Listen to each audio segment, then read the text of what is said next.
Hello, hello, and welcome. We are excited to have you here. Welcome to our webinar through Nexford University on Closing the Gap, how online education can address your company's skill shortages.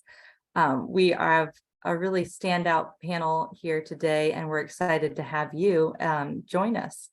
We're going to let the room fill up for a moment, and before we hop into our conversation, if you want to let us know in the chat where you're joining from, we would love to know. My name is Jennifer Bongora. I'm Nexford University's Director of Career Innovation. Like my colleagues said here, we're super excited to have everybody. I'm currently in the United States, but based in Malawi normally. We'll be heading back there tomorrow. So yes, would love to know. Welcome, Darasimi from Nigeria. I think we have a pretty diverse, I know for our panelists are spanning continents and countries, and I'm sure our guests are as well. So it's great to see everyone joining here. We'll give it another moment before we launch into the webinar as folks are continuing to join. Again, grateful that you've made the time to be with us here for this webinar on Closing the Gap, how online education can address your company's skill shortages. We have South Africa with Bubele. We have Sam from Ghana. Yes, okay. Well, wonderful. Well, why don't we go ahead and get started, and we can, our panelists can go ahead and come off camera, and we can go ahead and launch our conversation. And welcome Kimefa. Yeah. So Temi, Mercy, Gathoni, Olivia, Lanre, if you want to come off camera, you can go ahead and do that, and we'll get started as this room continues to fill up here.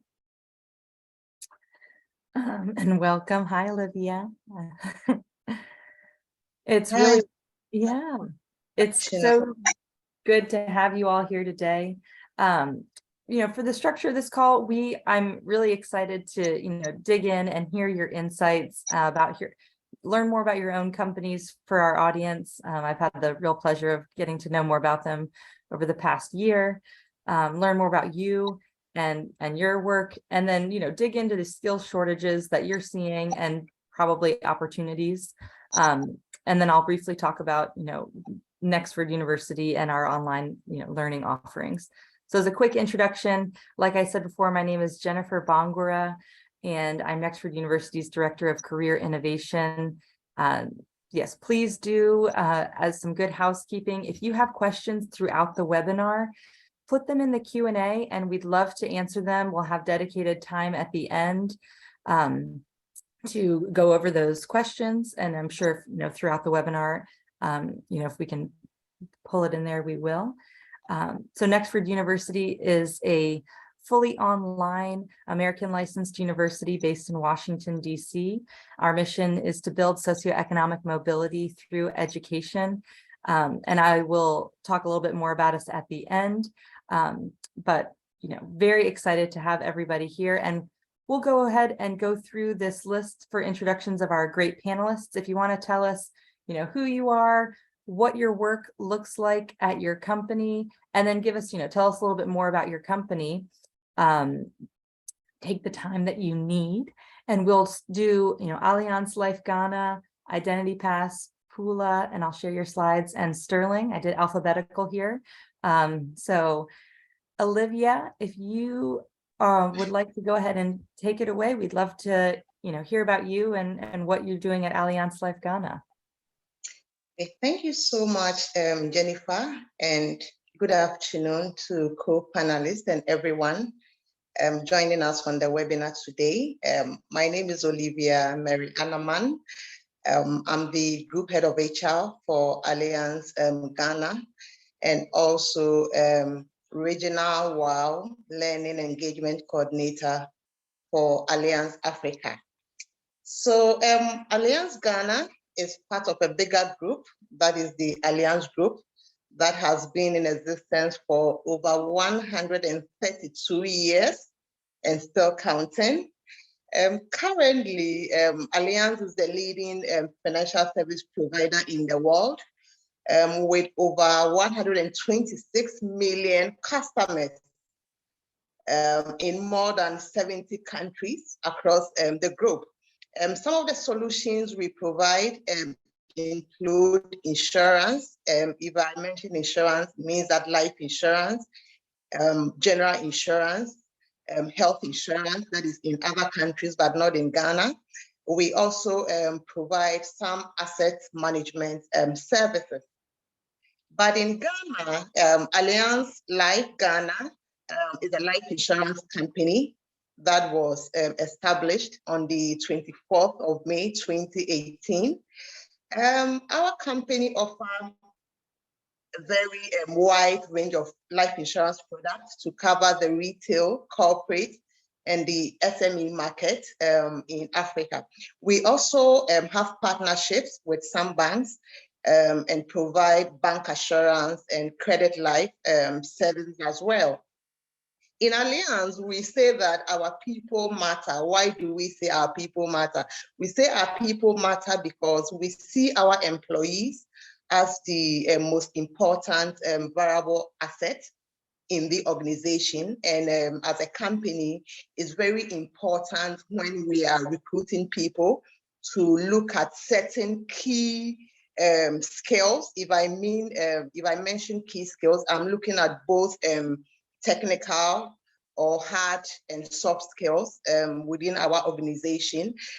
We are very keen about the development of our employees and also creating an enabling environment for our people to learn, grow, and also contribute to the success of our company. Within 4 years of our establishment, we've been able to grow our business.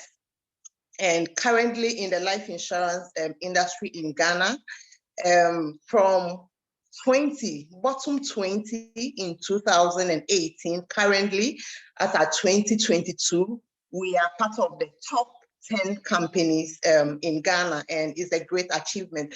We've had a lot of awards, Best ICT Leadership Company of the Year, CSR Leadership of the Year, Best Growing Company. And it's because of our people, and because our people have the requisite skills and competences. That is why we are growing as an organization. So that is about Olivia and Allianz Life Insurance Ghana. Thank you very much. Thank you, Jennifer. Wow, Olivia, I don't know. We're all about to go recruit over, but I don't know if maybe Lanre is going to bring us over to Identity Pass. This is a great paired session of, I love the insights that we're going to gain from your companies, and for people to see what great work you all are doing. And yeah, so I'm very excited. Thank you so much, Olivia, for sharing that really wonderful overview. Lanre, we'll send it over to you. Thanks so much, Jennifer. Again, nice to meet everyone, especially the panelists, even though I feel like an underdog here. But I hope I'm able to share some of my perspectives from the technology aspect. So my name is Lanre Ogunbe, the co-founder and CEO of Identity Pass. And basically what we do is we provide verification services, either we're doing KYB or doing KYC, either verifying businesses or verifying individuals, for businesses, institutions, mostly those in the financial space, insurance, or those in what's it called in health services, basically any major digital, including e-commerce and all that. And at the base of what we do today, and we're also backed by over $3.3 million in equity funding since we launched. At the base of what we do is ensuring that we make internet safe in Africa. And so we ensure that before banks or neobanks or fintechs or any of the, healthcare, any of those online providers, including Facebook, before they provide some of the services to individuals, they are providing to the right people, ensuring that identity fraud is reduced on the continent. And at the base of this, we have a couple of products that we use to do this, right? We have transaction monitoring, which is Identity Radar, one of our products. And we have the the identity verification itself. And that's on its own, we've been able to cover so many African countries. Today, we're the widest when it comes to verification services in the region. We're able to verify up to 23 different countries in Africa. And one interesting thing also that we also provide today for few HR companies already is something around background check. We're able to verify the what some of the candidates probably submitted, some of their identities and information submitted during the whole recruitment process. We're a very nimble team. One interesting thing about us is the fact that we're 100% remote. We've been 100% remote since we launched. And so it's interesting that I have not physically met all my team members, even as a CEO. And I met a good chunk of them earlier this year around June. And I will meet them very soon as well, in a matter of a few days in Lagos. But we're a team of around 40, spread across so many countries. We have team members in Saudi Arabia, to London, to US, to Canada, to Lagos. Most of our team members are in Lagos, but we have, even in Lagos, we have in Abuja, in Lorry, and all that. Yeah, it will be very interesting to share some of our thoughts around how we operate. Pretty much that's it about Identity Pass and about me. Really nice to be here again. Thank you so much. That's wonderful. So now we'll turn it over to Pula, and I will just go ahead and open up my the beautiful presentation you shared. So if you just give me one moment to do that. And yeah, here we go. Let me, sorry. I'll go ahead and share my screen. All right, here we are. Do we have it? Is it good to go? Yeah, I think now it's good to go. Sorry guys. We figured we'd appeal to all audiences and have some visuals for the people who like to see. I hope you can all hear me clearly. So I'm Gaboni, but my West African colleagues, I'm seeing we have quite a few on the call. They call me Gatoni. So if you prefer to call me Gatoni, it's totally okay.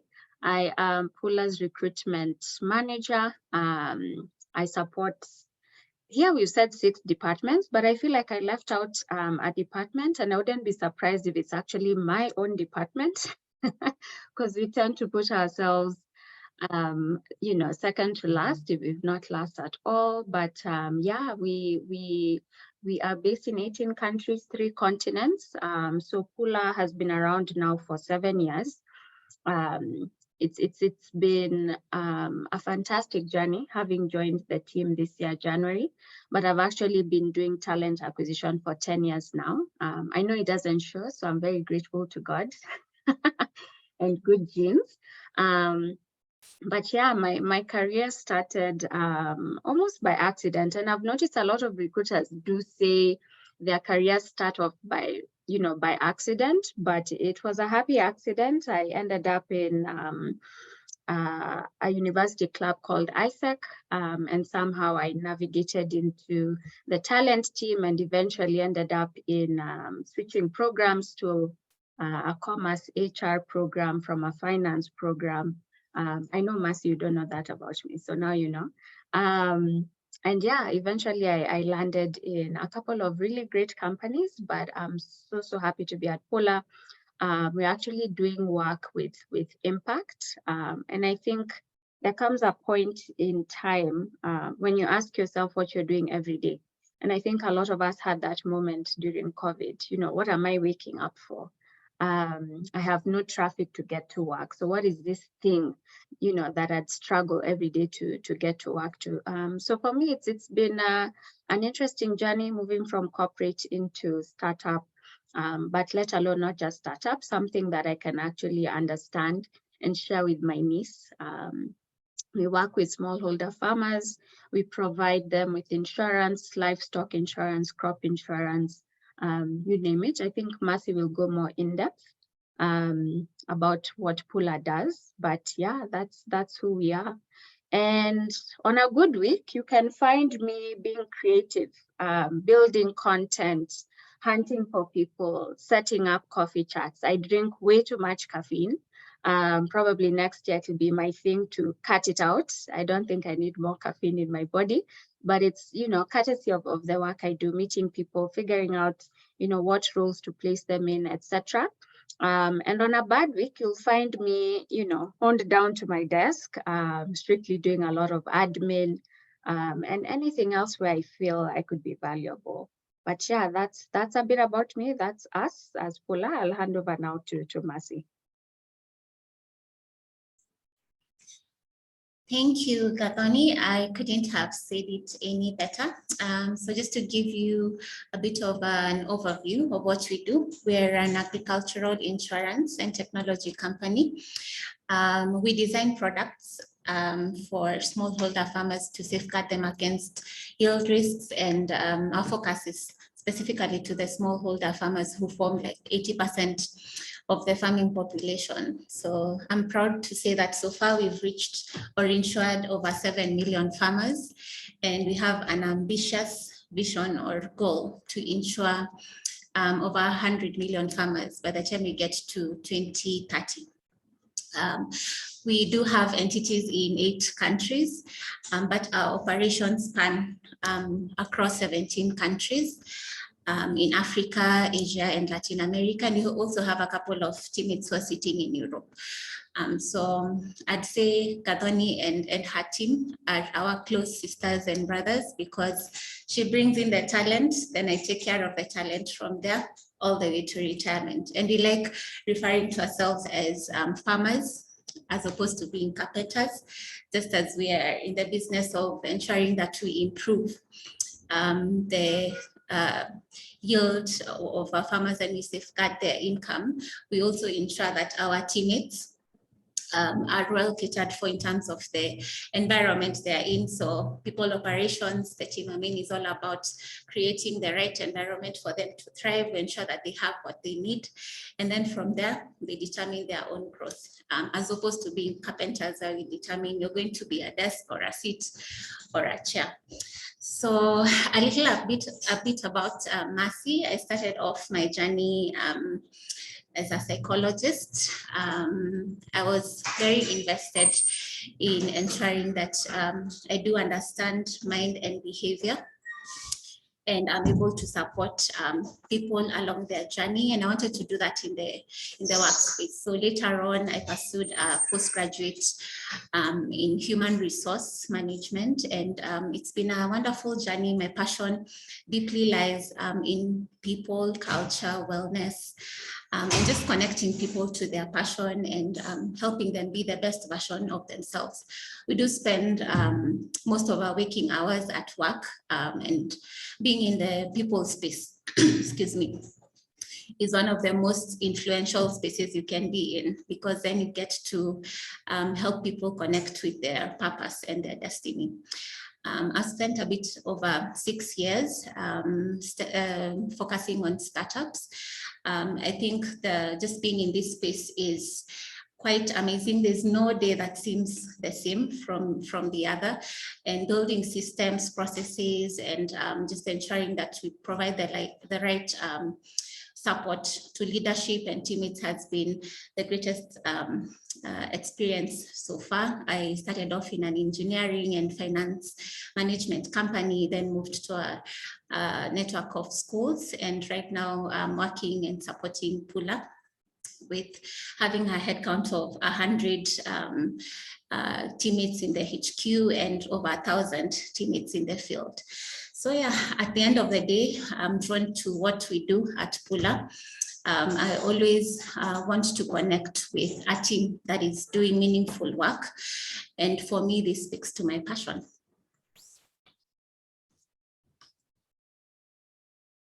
Thank you so much, Gathoni and Mercy. That's a really wonderful introduction to yourselves and to Pula. And we're really grateful to have you here and to be part of the Nexford community.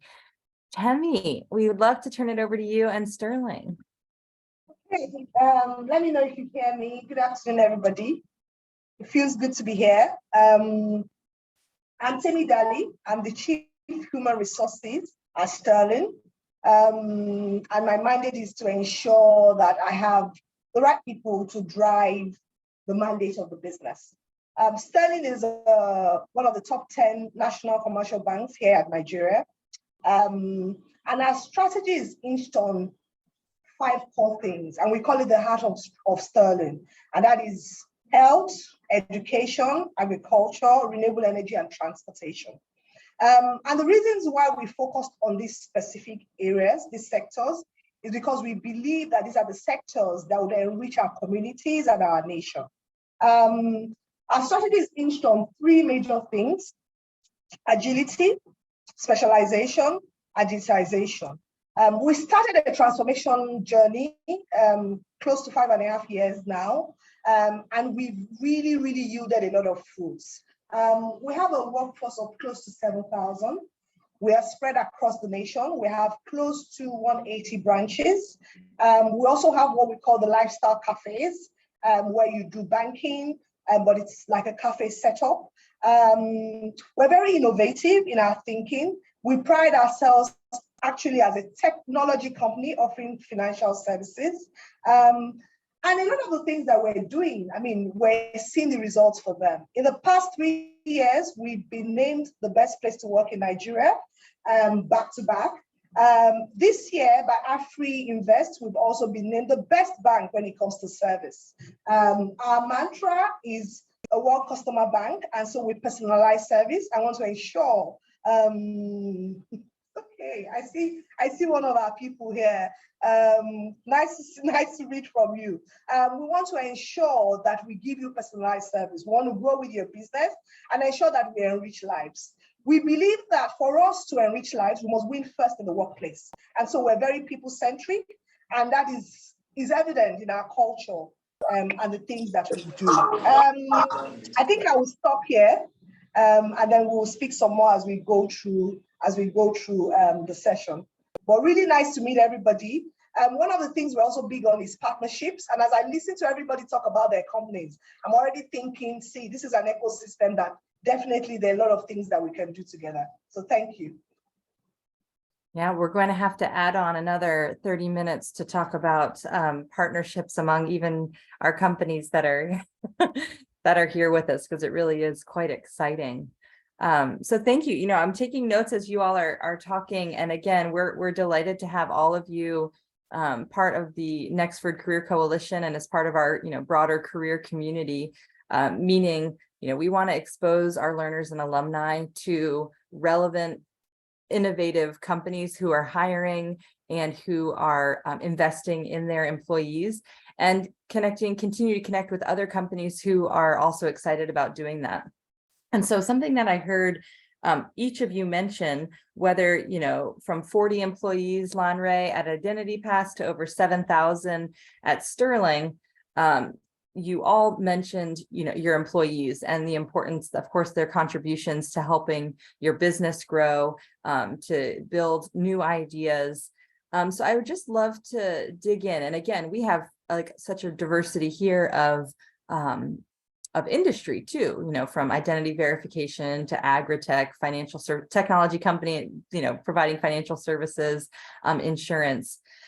But I'd love to know, and I think we will be able to pick up some common threads. What are some of the skills that you've seen from your own employees where you've seen that they're really thriving? Because again, you all have fast-paced, a lot of change. You are either creating the industry that you're in, or you're really heavily innovating within it.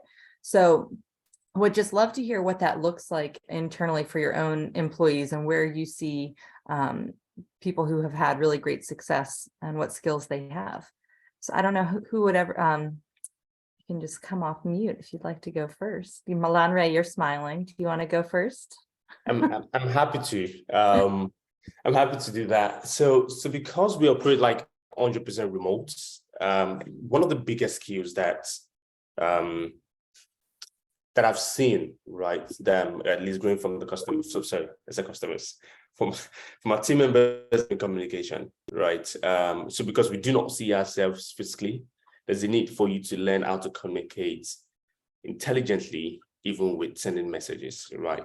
Jumping on calls, Somehow we've got into, and communication, not just in the verbal communication, but even while I'm on Zoom or while I'm on Microsoft Teams, which is what I use, I can already detect when somebody's already fatigued, and just, fatigued by staying on the screen or staying on the camera for too long. And because of that, I can, also determine if that meeting is too long or we need to cut it off. So from my perspective, I think communication has been one of the greatest skills, or one of the biggest skills that I think most of the team members are gradually turning towards. And again, because we are heavy on technology and we have like so many bunch of engineers in our team, and some of by default engineers are not great communicators. They don't like to talk. They hardly talk. Some of the things we've been trying to do internally has been how we're very intentional about how they can start talking. So in terms of they doing so many intentional courses, mostly online courses, and also moving them a little bit. Sometimes they jump into some of the sales conversations, so they see how the business team kind of communicates real time with customers. And they've been picking up so well. Today, I'm kind of confident on how most of our engineers communicate that much. That is one skill I would say has been growing that much. I wouldn't probably talk too much on the core technical skills that everyone needs to have to do their job, but I think generally communication has been that one skill. That's great. I'm seeing nods from the panelists, so it sounds like that might be a shared one. Temi, did you want to go ahead? Yes, I think for me, when I think about it, just like Larry said, apart from all of the technical skills, so when you talk about data analytics, you talk about digital and tech skills. I mean, we're a bank, but we have a really big size team of engineers and developers because of the solutions that we provide to our customers and our clients. But communication is key. And then you find that things like stakeholder management, and generally just so to enhance internal mobility, you look at things like innovation.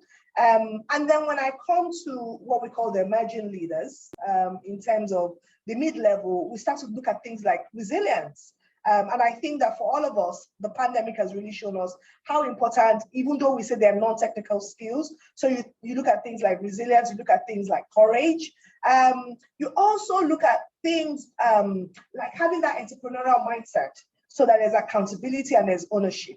We run like an hybrid style of work model. So we have a lot of remote workers and we also have people that are on site. And so collaboration is really, really key. And some of the things we've done, I mean, thanks to Nexford, we see the impact of our partnership with you. Our people that have gone through the MBA, they've been able to move to new roles, they've been able to take on increased responsibilities. We also have what we call our Highland academies and the capabilities academies that we set up, I think, from 2018, and we're very deliberate at building the skills for the future. And so all of the design thinking, all of the creativity, all of the data skills. In fact, recently we just introduced an HR academy because I'm saying I want to build from within. And this has really helped us because we've been able to move people across the business. There's a lot of flexibility. There's a lot of learning that goes on. And then, of course, we leverage on a lot of online platforms. We have a lot of partnerships, LinkedIn, Udemy, a lot. I mean, and yourself. We also work with a company called Decagon. What they do is to build developers. And, it's just been a win-win for us. So yes, those are the skill set that I think are really, really important. That entrepreneurial mindset and ownership mindset, and courage and resilience for the times that we're in, because I mean, it's a VUCA season and those things are important. Thank you. Thank you so much, Temi. That's wonderful. And we are grateful. We had our graduation ceremony in Lagos, one of them. We had Washington, D.C. right a week after. And I think a quarter of the MBA and BBA graduates were Sterling, part of that Grow with Sterling program. So really excited and grateful for the partnership that we have with you. Gathoni and Mercy, would love to, did you want to share something around Pula, what you all see? And you all have a very interesting, I think, situation because you have your HQ staff and you have, that 1,000+ your field team as well. So you have a really interesting mix of and different needs, I think, and skills probably. Yeah, we do. And correction, we don't have an HQ. This from a lot of colleagues saying, oh, I want to move to the HQ. Will I be based in the HQ? Kenya just so happens to be our key hub, but it's not exactly our HQ. We don't technically have an HQ. But it's so funny because Mercy and I were discussing, this upcoming call and some ideas, we had. And the first thing that came to mind was communication, which Landry clearly brought up. And it's mainly a lot of roles these days are virtual. You have to be able to communicate and translate just as well as you would in a boardroom. This is boardroom, right? Whether you have PJs on the bottom, fluffy socks, on the top, it's all business. And you need to be able to convey the messages in a way that people understand.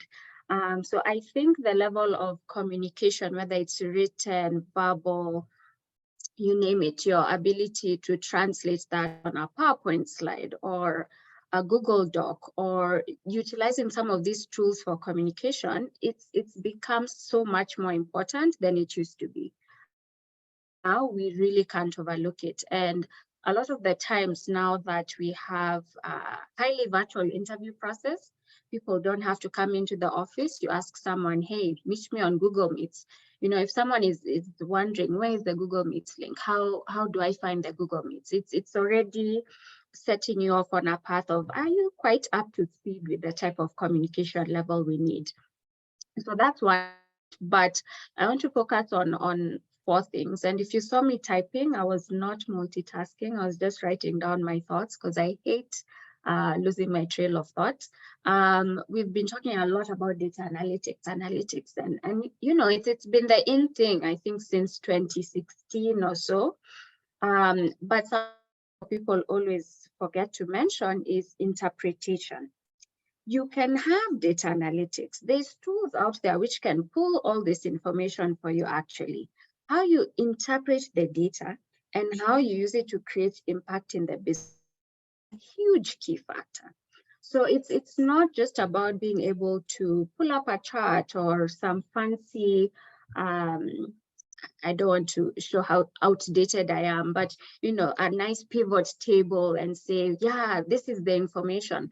What does that mean for the business? And how can we use that to get better decision making at every level?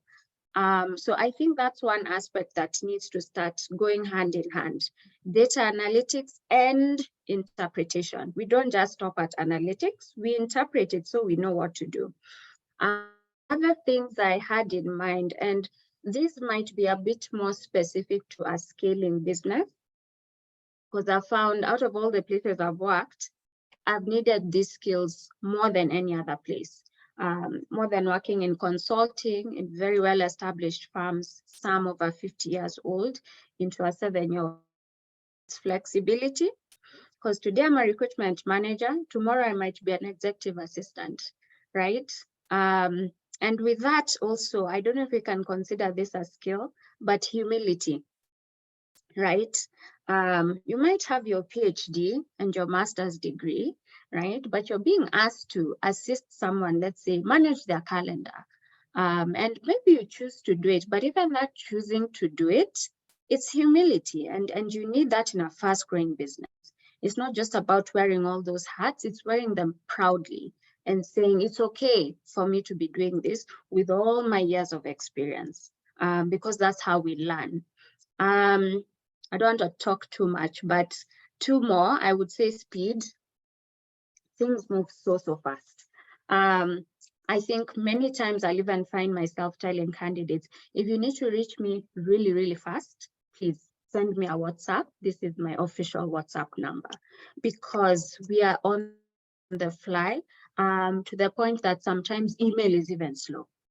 And as far as we've known, email is fast. I mean, it's on your phone, it's everywhere. You can have scheduling tools, calendars on my phone. So that speed and ways to get yourself to be more efficient is so crucial.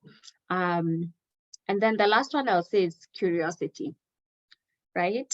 You have to want to know better, to do better, to ask questions.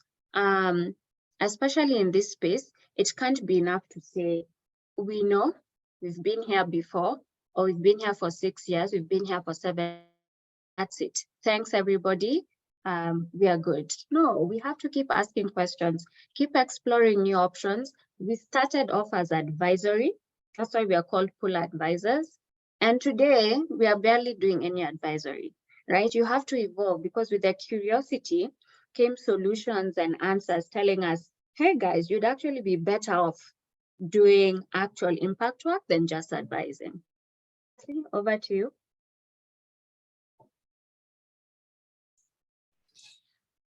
All right, thanks, Gathoni. I'm actually thinking about 3 main things that come off as really important skills to have. And the first one is leadership.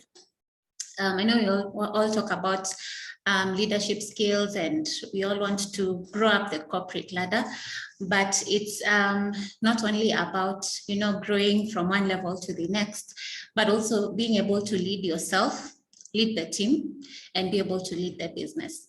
So we actually saw that this is a gap that people usually have. You know, you've started off in an entry level role and then you grow, but there's no one who's really telling you how do you maneuver? How do you even walk people through performance management? How do you have the difficult conversations? How do you share feedback? How do you address failure and all these things? And we launched a leadership academy for our current and ongoing leaders, just to equip them with these skills, because it's not, I believe leadership is both born and made. There's some skills that we learn along the way, and there's some things that are more inclined to our personality based on just how we respond to situations. And we've actually seen a transformation and impact by people first understanding themselves, and then understanding how do you influence and impact your team and show the way, because you're basically providing guidance on the path that people will follow. When you talk about, you know, reaching 100 million farmers by 2030, it's a very ambitious goal, and it's our current leaders who will help us get there.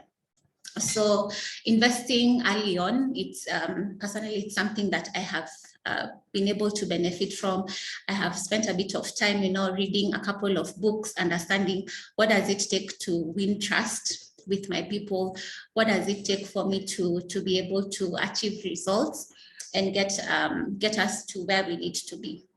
So even being, you know, moving from being a diminisher to a multiplier, helping people get their genius, because that light bulb moment, it doesn't just naturally come. You have to inspire your team to get to that space.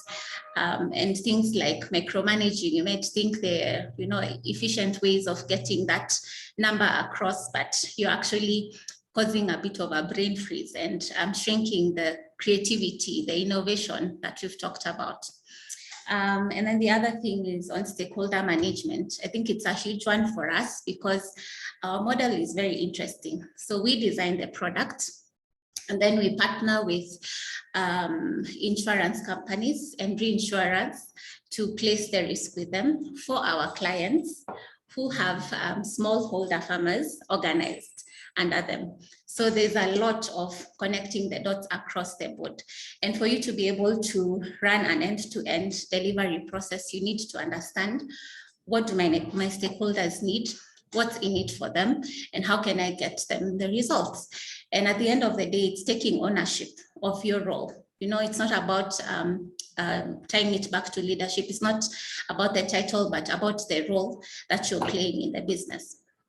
And just having high expectations for yourself, always going over, above and beyond. That's what defines, you know, superstars from average, and helping you just see whenever you're stuck in a situation, how do I move past this? So it ties to the resilience. I think Temi mentioned it, you know, having the grit to push through. And I think it's one of the biggest skills that are important when you're working in the startup space, because you're basically navigating in grounds that have not been figured out before, and you have to create a roadmap on how to walk through it.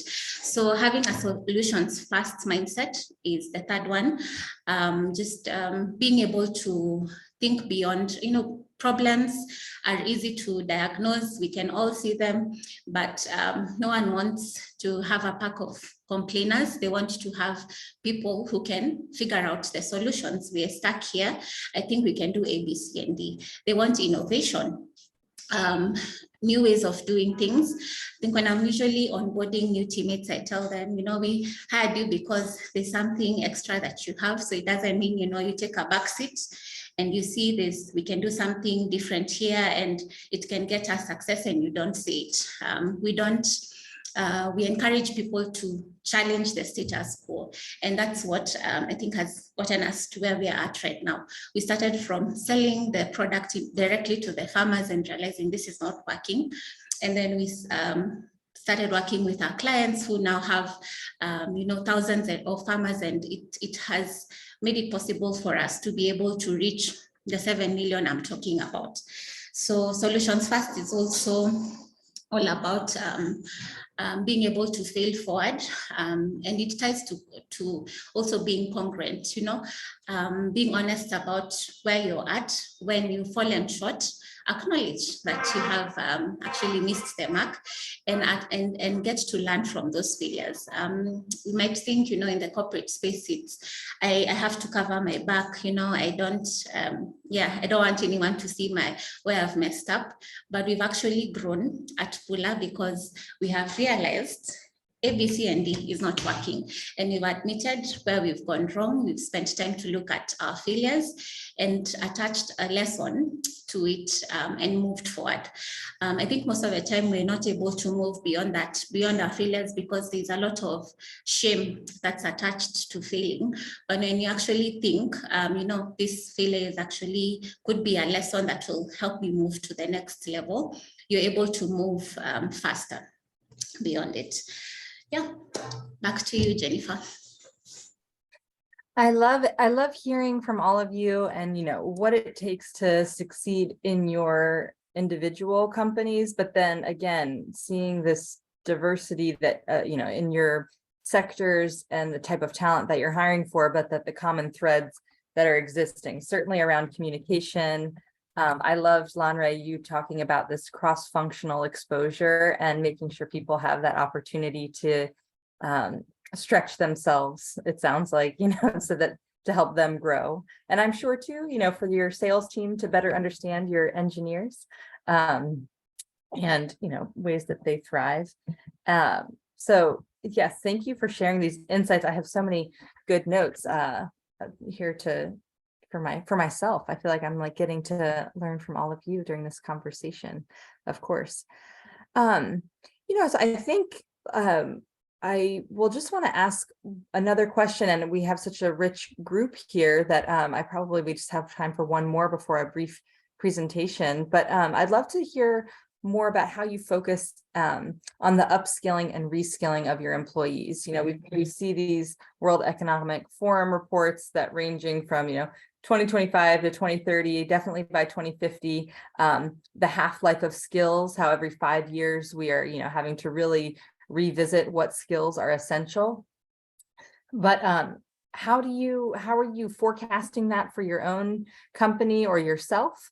And what are you putting in place to sort of prepare your employees and yourselves for the future and the now of work? Lanre, you're nodding, you're giving me good nods. Yeah, but probably allow someone else to come in first here. All right, I think I can go.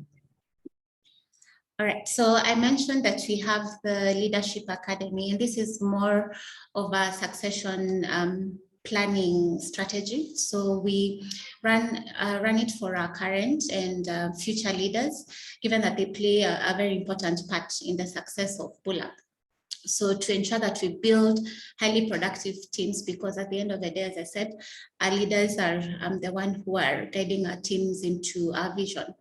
We just make sure that you have leaders who are able to adapt, they're able to inspire, they understand themselves, they're able to influence and can achieve results, they're able to mentor and even challenge teammates who are working with them. And they have a high degree of honesty, integrity, trust, and openness and respect. So that has achieved, we actually have, tangible results by seeing the conversion of numbers in terms of performance at the end of, it's a program that runs for 6 months. We just concluded the first cohort and we'll be rolling it out in the coming days. So we not only focus on the C-suite in terms of coaching, but look at how we can equip our leadership, our managers, and the growing leaders as well. And then apart from that, we also have a Pula Academy program. It's a phased program that just takes care of the different needs we have, because we have realized with learning you have to customize based on the needs that people do have. So this is just to ensure from the moment you get your foot across the door, we have a pathway created for you, and we're able to look at the beginning, what do you need? 2 months into role, what do you need to know? 6 months into role, what do you need to know? A year into role, getting into a new role, what do you need to achieve mastery? And if you're not able to do that internally, we have what we call an education assistance program, where Jennifer and team, you would come in handy, because we're able to support teammates to further their studies. If you're not able to offer those skills that they need internally. We usually gather this data on what's needed during the performance review process. We have a development plan section where people can, after they've talked about what's working, what's not working, what they can do better, they also talk about how can they be upskilled. And we gather this data and get to see, as a people operations team, is it a need within the organization, within the team, or is it an individual need where someone can approach, like Nexford University and take on a program that will help them get to the place they need to be. So learning is part of our performance management process, because at the end of the day, we do want to build productivity for the individual and for the business. Jennifer, can I just add one thing? I see Olivia's hand is up, but it'll be very quick. Pula Academy, it's the thing I love most about it is it's done by the people for the people. A lot of companies where I've worked, or sometimes when somebody thinks of the idea of an academy, we need these sorts of huge head honcho experts to build out this complex program. But it's actually been built by our very own colleagues.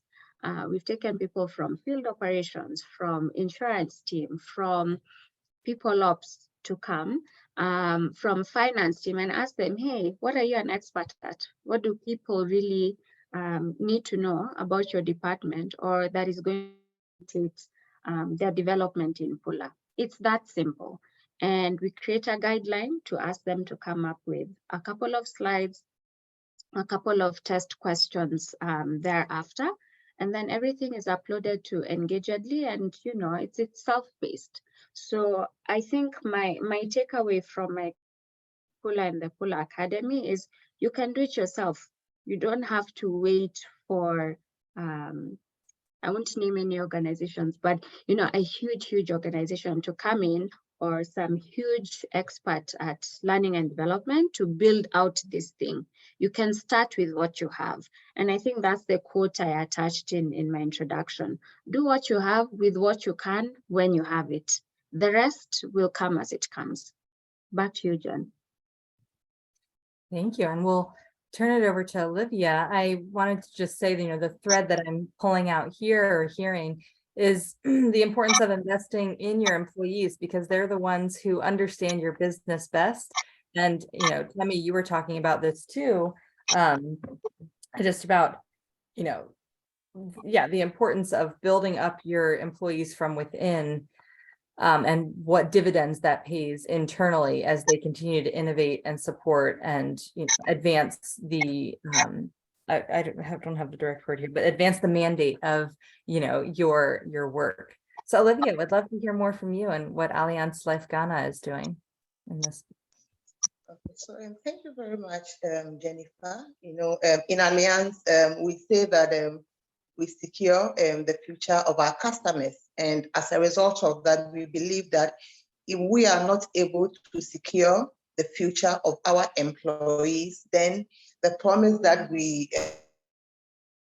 make to our customers wouldn't be realized. So we have a very comprehensive learning system in place, as well as a detailed learning journey for all our employees. So currently, as I speak, we have what we call the Allianz LNH Academy, where every employee in Allianz in the underwriting and other technical unit is an institution, is an academy that you embark on from stage 1 to stage 4. And as you go on with your trainings, you are issued certificates. These are technical certificates that people can buy outside, but because you are an employee of Allianz and we care about not only your technical development, your personal development as well, we have given all these opportunities to our employees. We also have what we call the Sales and Marketing Academy for all the sales and marketing people within our organization.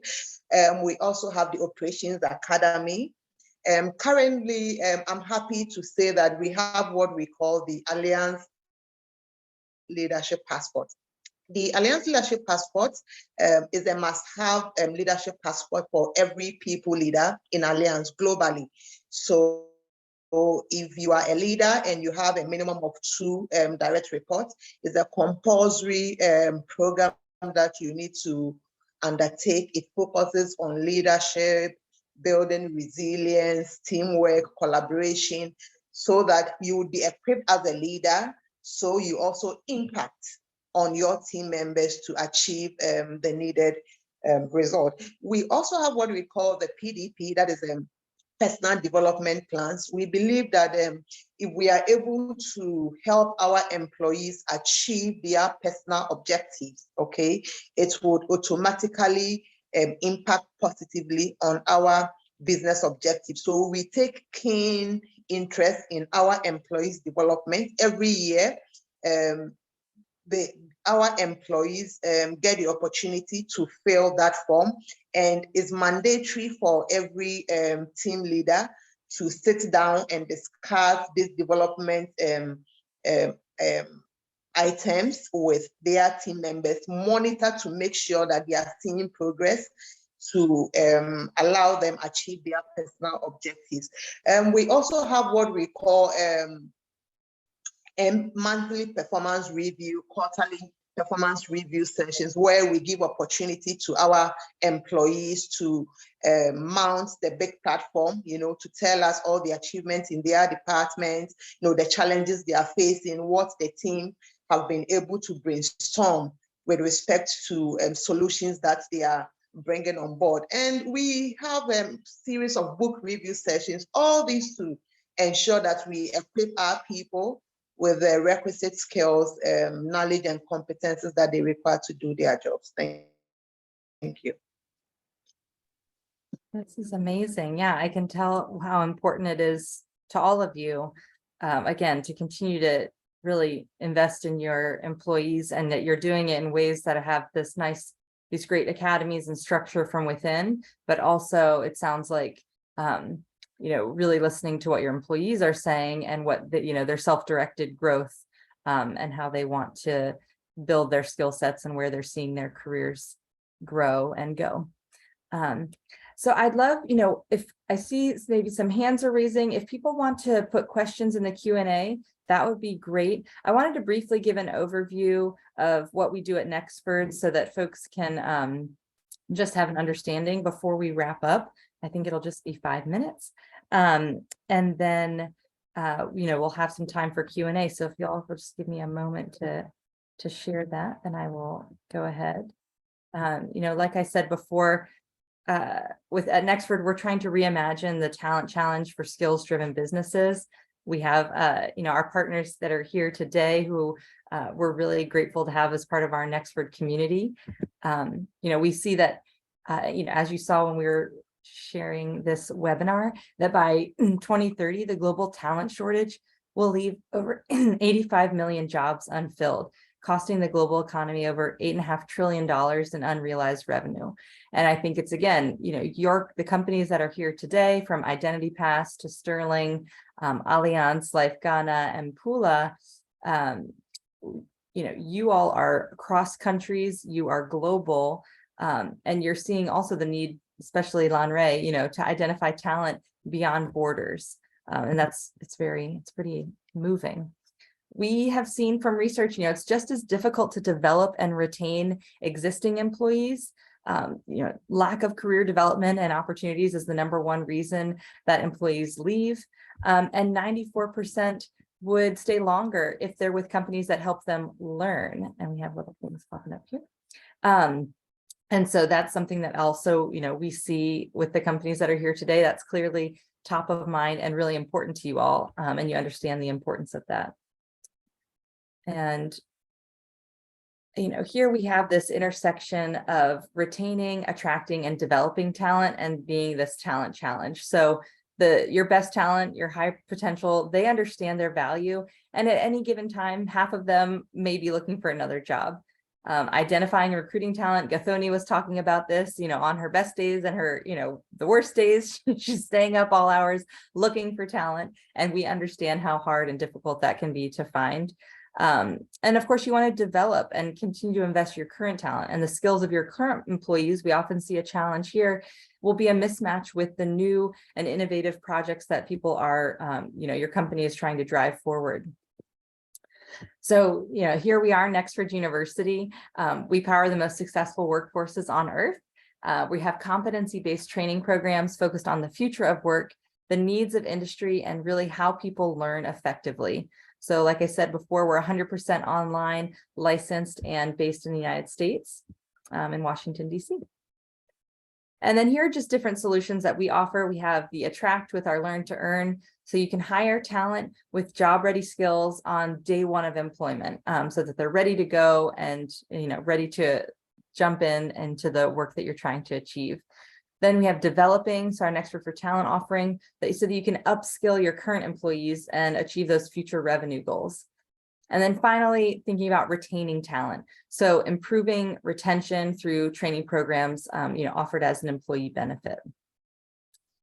Here's just a brief overview of Learn to Earn. It's this pre-hiring opportunity where, through Nexford, we're able to attract, enroll, and train learners according to your specific business needs, with our goal being here to reduce recruitment times and hiring costs, and that opportunity to also evaluate talent before they're entering, formally your company through our project-based learning and the different assignments and assessments that they're undergoing.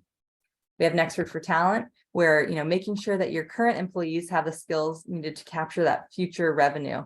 Sterling has been a really strong partner with this. We now have some, Identity Pass folks enrolling, Allianz Life Ghana as well, have presented to our, friends at Pula for that existing talent and making sure that they have what they need to achieve, your business objectives.